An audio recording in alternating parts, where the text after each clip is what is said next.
Hey, beer lovers, welcome to today's episode. I'm so excited to share this with you because not only are you going to learn a lot about craft beer, you're also going to learn a lot about outer space and what goes on behind the scenes at NASA. And we're going to be talking with Michael Duckworth, the CEO at True Anomaly.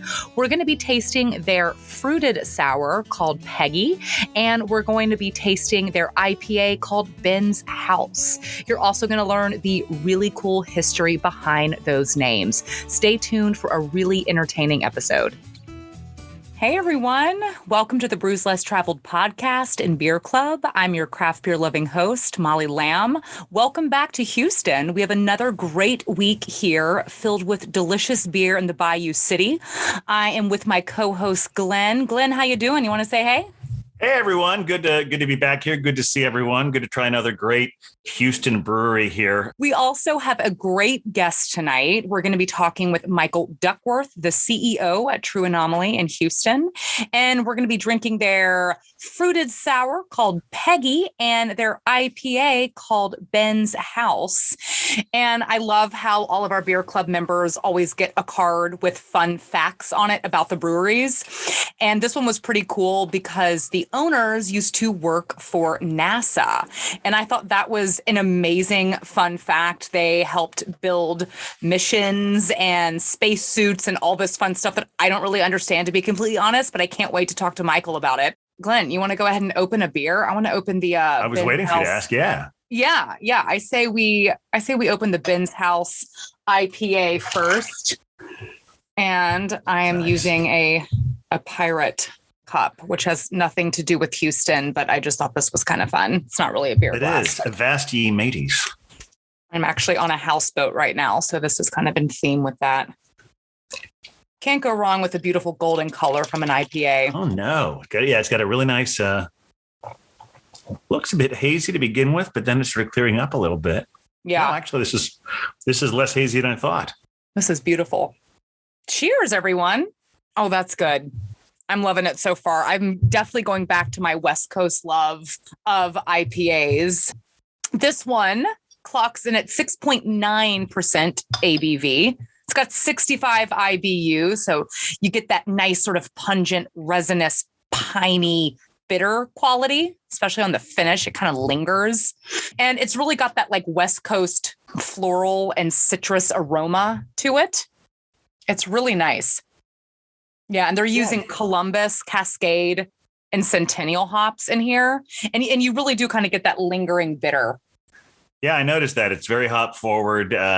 It's a little, it couches a little bit. There's a little bit that citrusy thing to it, but it's definitely much more in the tradition of your classic West Coast IPA. Yeah. Interesting story. I was reading about this behind the name of this beer, Ben's House West Coast IPA. Ben was one of the founding members of True Anomaly, and he developed this IPA in the official, what they called the Tabco Brewing Headquarters, which is also known as his garage. After experimenting with various yeast strains, he found an English ale yeast that had a rich and complex flavor profile, which balances the hop-forward character of the West Coast. Well, let's learn a little bit more about True Anomaly. This was a super fun spot. Yeah, I really loved visiting it. So they opened in 2019, so they're relatively new. And their story is interesting. So it starts out in a pretty typical manner. 4 guys brewing in that garage that you mentioned, Glenn, making hundreds of batches before they really got it perfect and found something they loved and a method that they loved. And it gets interesting because the owners, they have a background as former rocket scientists, spacesuit developers, and mission managers. So they were literally managing missions to outer space. I cannot wait to talk. I mean, we're going to talk about beer, but I'm going to talk about that too. And something about that story just feels like it represents Houston so well because it's such a space city. It's interesting. Like just about at every turn we look at, beer is science. Beer is science. Absolutely. No, I know. It's like Houston is almost more about the outer space stuff than it is about actual beer. But I kind of like the Astrodome. It's about sports, but it's got a name that is rooted in that whole love of space and that whole big part of what the city is.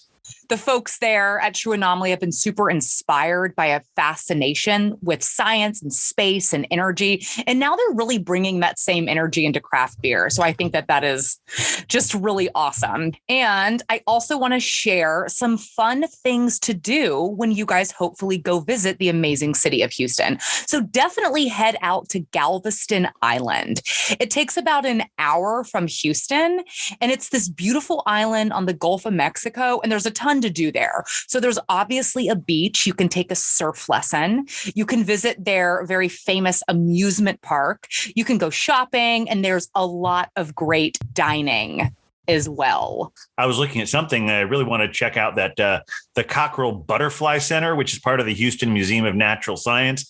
It's got a glass enclosed butterfly habitat with a sort of a simulated rainforest with thousands of colorful butterflies. They've got a dramatic 50-foot waterfall and all these great exotic plants. It really transports visitors to sort of another world, or at least another continent.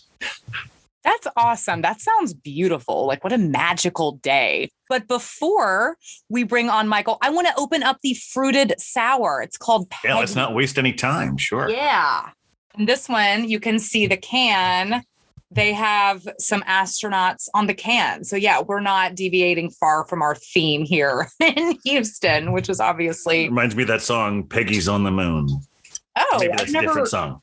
No, I'm thinking of a different one, but someone's on the moon. I'm like, I've never heard that. Sorry, oh, that's nice. I didn't even wait for you, Glenn. I get excited for a sour. It's all right. I was doing my obscure song references there. I'm like, what is that? I get this aroma right away. Kind of very tropical fruit. Yeah, it's got a nice head to it too. Yeah, nice fluffy, pillowy head. Beautiful color to it. Pretty opaque. Not a lot of clarity. That's tasty. Very refreshing. Very refreshing. Very subtle because the flavor's there, but the fruit isn't overpowering it. Yeah, absolutely. Yeah, this is a nice, just balanced kettle sour.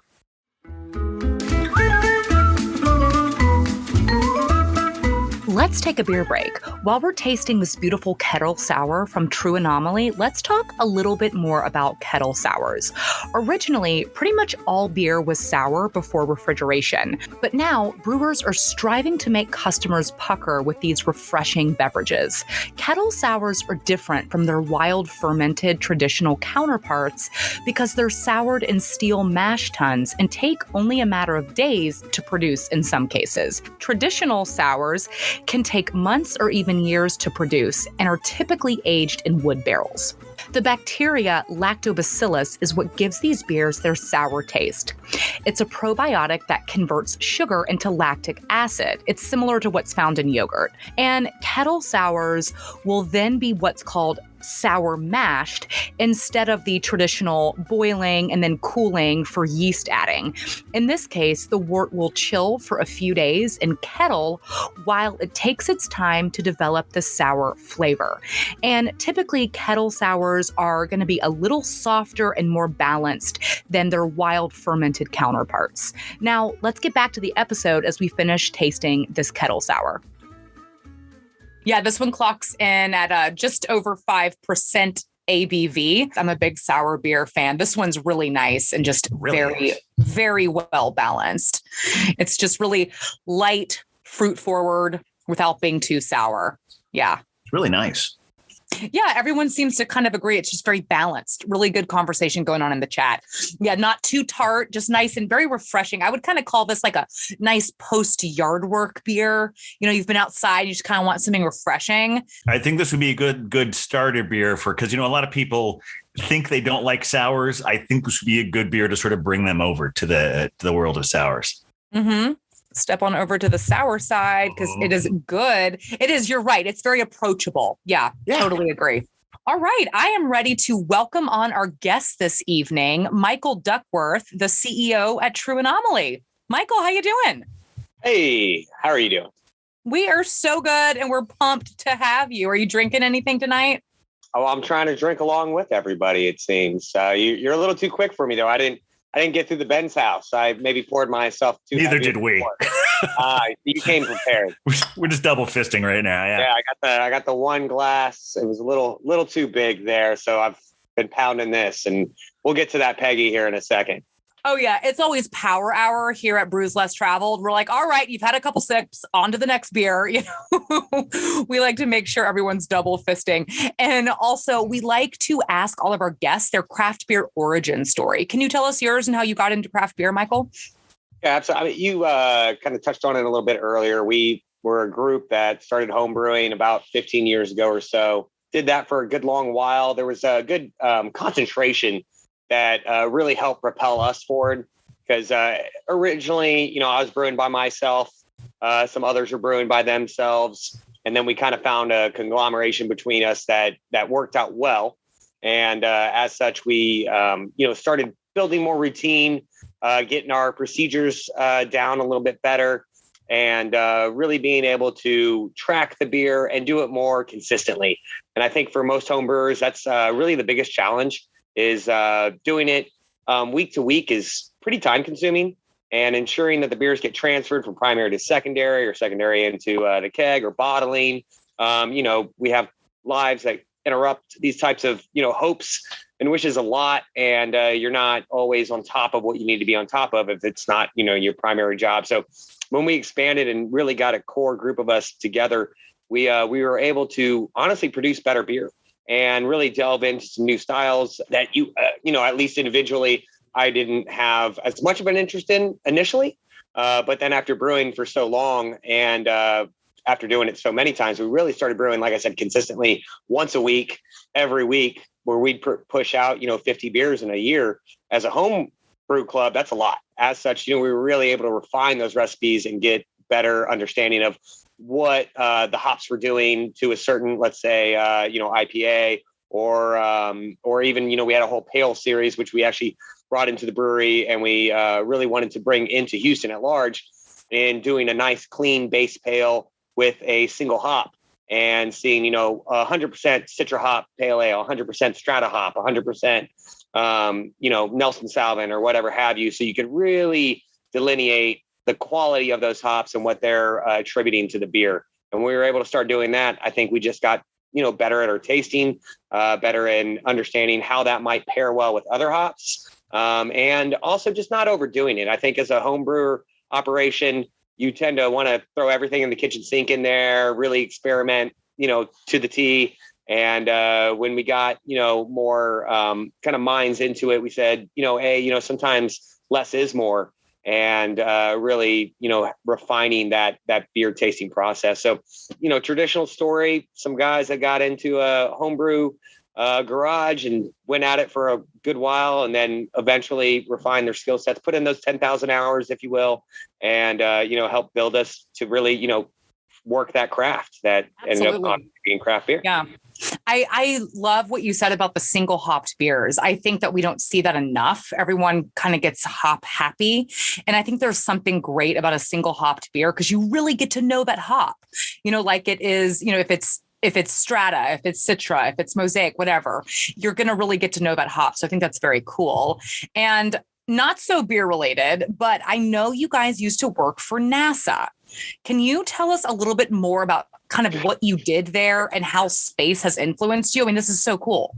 Yeah, sure. So favorably for us, we all started interning at NASA in the 2004 timeframe. We were lucky enough to get picked up by NASA. We took our kind of, interest in space and applied it to the beer end and our love of exploration. So those two things combined is how we kind of got the roots of True Anomaly. And in my time there, I worked there for about 15 years or so before I transitioned to full-time here at the brewery.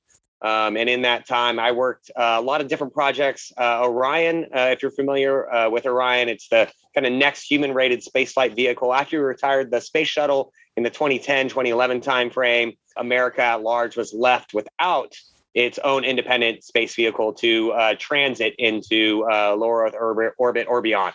So we built up a commercial space program at that time. That's where SpaceX and Orbital ATK, Boeing, these companies, that we've heard now, Virgin Galactic, come into being, and now successfully brought people into space. So in 2010, that was something we were working at. Orion was another program that was NASA internal in order to do those same things, and really focused on what we call beyond Earth orbit. So to get to beyond the moon, Lagrange points, taking astronauts eventually to Mars and beyond. So I worked at that program for about my last 8 years or so there, and really enjoyed it. It's still in development currently today. We have I say we, I'm not there anymore, but NASA has a flight mission coming up here in 2022. So we'll see the next tests to get us to ultimate fruition of that program here this next year, summer-wise. And then hopefully by the end of the year, we'll be launching crew again from some NASA-oriented spacecraft. I'm a little curious. We heard all about your partner, Ben, and how Ben's house was named after him. Who's Peggy? How did this beer get its name? Yeah, so Peggy is, and as you give a little bit of a nod, you pointed out earlier of the picture there, Peggy is named after Peggy Whitson. Peggy Whitson's the most accredited female astronaut in the NASA astronaut corps. She was the first commander of the International Space Station. She had the most space hours in space, flew the most missions, has the most spacewalks. And here in the next year or two, she's actually going to be re-entering as an astronaut, formerly retired, and going to be going back out into space as I think part of a Virgin Galactic space mission. So kind of exciting stuff. All of our sours actually highlight women in space. So we have Sally for Sally Ride. We have Valentina for Valentina Tereshkova. So obviously we gotta have Sally for the American side, Valentina for the Russian side. We have Vera. Who else do we have? So there's a number of women leaders in space that we wanted to bring attention to and show that it wasn't just one side of the fence that's making all the remarkable things happen that we're so proud of. That's so cool. I love that. Go Peggy. Yeah, absolutely. Go Peggy. She's amazing. Yeah. I'll say, again, the NASA community and the culture there is very tight knit. Everybody's on a first name basis. So that's why you see these kind of first names on the can as well. And if you were to walk around the NASA campus and you saw an astronaut, you'd call them by their first name and they'd stop and say hello and, give you the time they had available, or, if they did have some. So, during our time there, we definitely got an opportunity to meet, some real life heroes and people that were, really making things progressive and getting to the next stage in exploration, which is a lot, again, what we try to bring to the brewing culture and here in Houston as well. And working on a lot of fun, different styles of beers. You had alluded to a little bit earlier, mixed fermentation. What is that, really? And how does that differ from these kettle sours? And what are we doing with these barrels behind us that you see in a new and different way that you might not see it at every brewery that you walk into? Yeah. And tell us a little bit about mixed fermentation. Sure thing. Yeah. So mixed fermentation is a little bit different than your traditional brew cycle. In a traditional brew or clean beer, as you might call it, you use sack yeast, Saccharomyces, and obviously there's all the beers, all the ales, lagers use variations of Saccharomyces yeast. So there's hundreds and hundreds of different type of yeast, and there's probably about a core 50 to 100 that you'll see represented in most breweries. So that's where the predominance of beer exists today. Mixed fermentation is going a step beyond. It's using Lactobacillus, Pediococcus, Brettanomyces, different yeast strains that you find in different areas. And then you can even get, just naturally occurring. All yeast actually naturally occurring. So cultivated from different areas. We actually did one here recently that we're releasing. We call Native Sky. It was actually cultivated out of the Big Bend area, which is about as far west as you can get in Texas. It's a big national park. Has a lot of canyons and mesas and steeps that we worked with a community cultures yeast lab to go cultivate some wild yeast out of there, and never been used before. Threw it into some of our fooders here and created a very unique beer that honestly turned out amazingly well. Really are enjoying it. We flew through the first half of it this past summer, and we motivated us to do another batch with some slight variations coming out for release here next week, actually. That's awesome. I love that. So, and for those out there that are maybe a little less familiar, lactobacillus is what you find in your yogurt. So lacto gives it that sour touch. So lacto is what you find in your Kettle Sour. So that kind of gives it the nice refresh in here into the throat a little bit. That's what your lactobacillus is going to provide. Your Brettanomyces, your Brett beers, those are going to be a little more funky, right? That's going to provide a whole different level of character. It's going to be terms that we use in the trade are, horse blanket or barnyard or hay, which, can be a little polarizing, similar to sour beers in general. Are you really into that aroma or characteristic, stinky cheese kind of things that might pair well with some blue cheese, or that, really kind of tingles your palate, or is it a little off-putting? Everybody's into it. Yeah. A lot of Brett funky beers. We do a lot of sour, Kettle Sour, straight kind of beers. And then we do a lot where we mix that together. So that's where we get the mixed fermentation. And then the barrels that are around us are what help cultivate those characteristics. Cool. And I know, you bottle age and bottle condition a lot of your beers. What style do those methods kind of work best for? Sure. So honestly, a lot of our base styles that we throw into the barrels here are Saison, Belgian styles, French Saison that end up really lending themselves well to those characteristics. So I would say we probably have done 24 or so bottle variations. Again, you mentioned, we were established in 2019. So we've been around for about 3 years now or so. And a lot of these having to age for an extended period, usually minimum 6 months. We have some as old as 2 years now that, we've been limited in the number of varieties that we've been able to put out. But to date, people have really tended to gravitate towards them. Like I said, a little polarizing, but if you're really into them, then, we're pretty much the only show in town that can get them. And because of the volatility of the yeast and the bacteria there, a lot of breweries stray away from them. So again, if you're a little unfamiliar, these we consider clean beers, which is the sack yeast strain beers we're talking about, and then these other ones.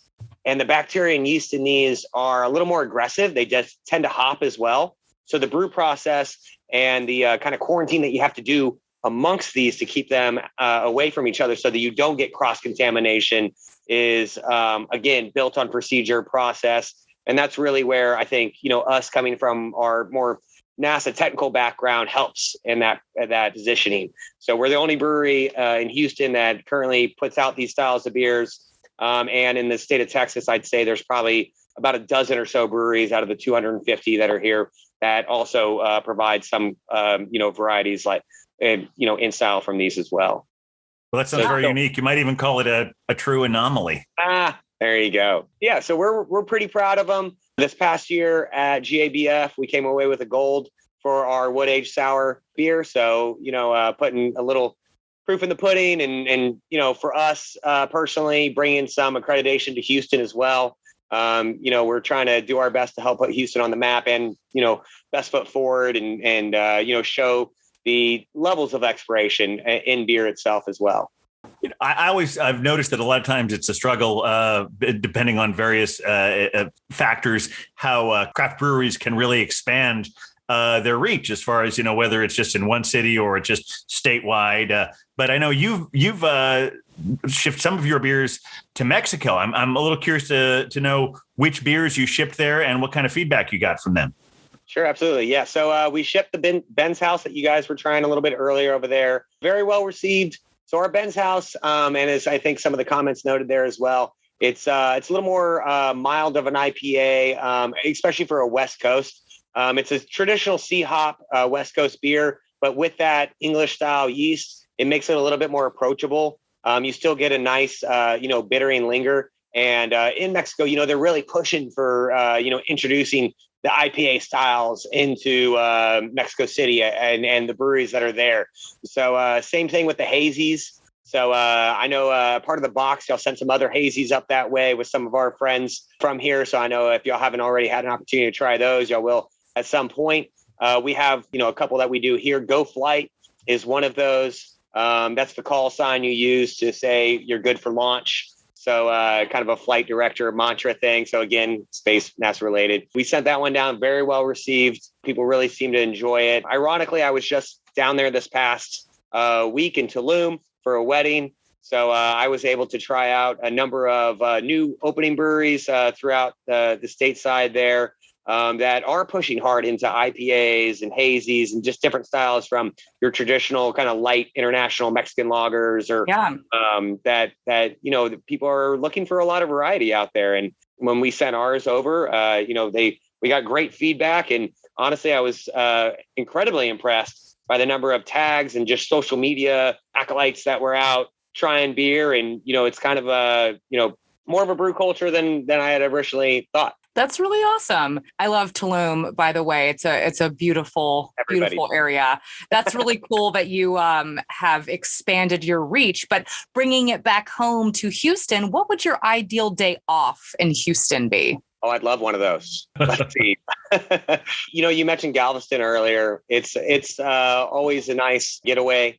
It's about an hour from the downtown area, so not too bad. You can get that down there, spend the afternoon. If you're into seafood, amazing Gulf Coast oysters. If you're a bit of a foodie in general outside of beer, pairs well with lots and lots of beers. So excited about that.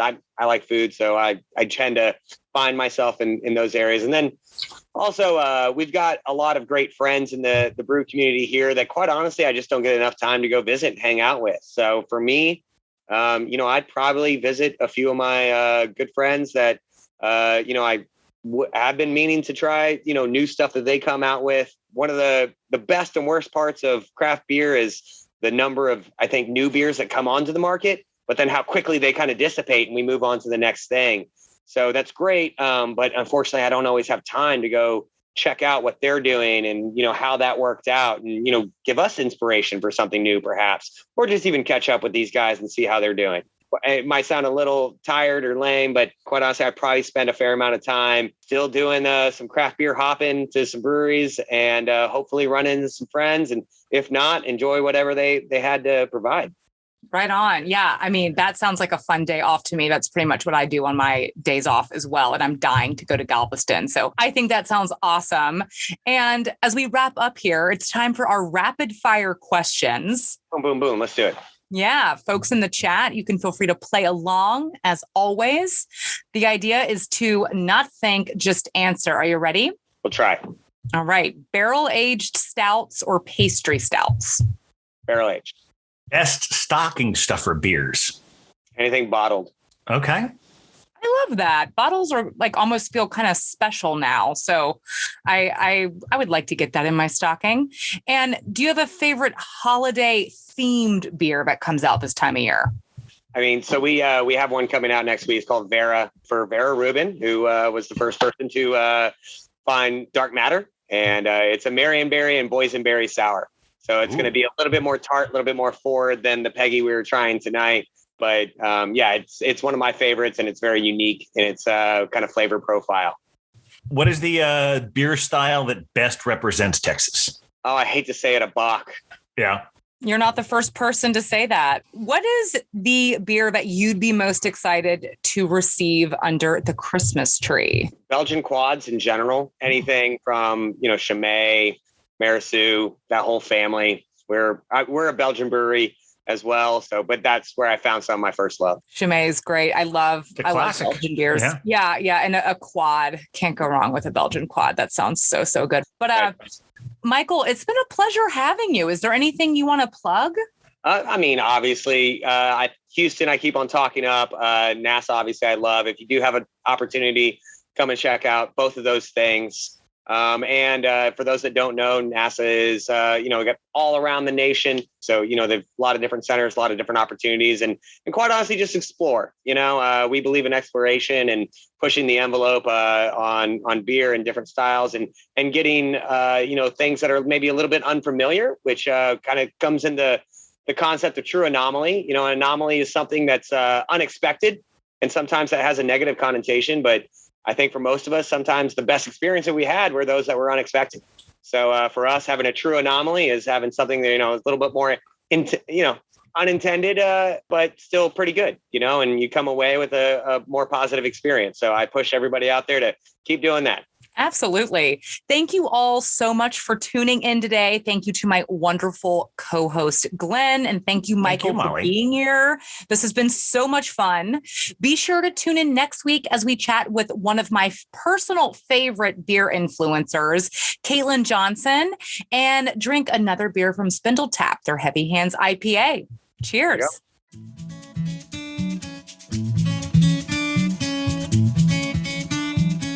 Thank you all so much for tuning in. It's always a blast having a beer with you.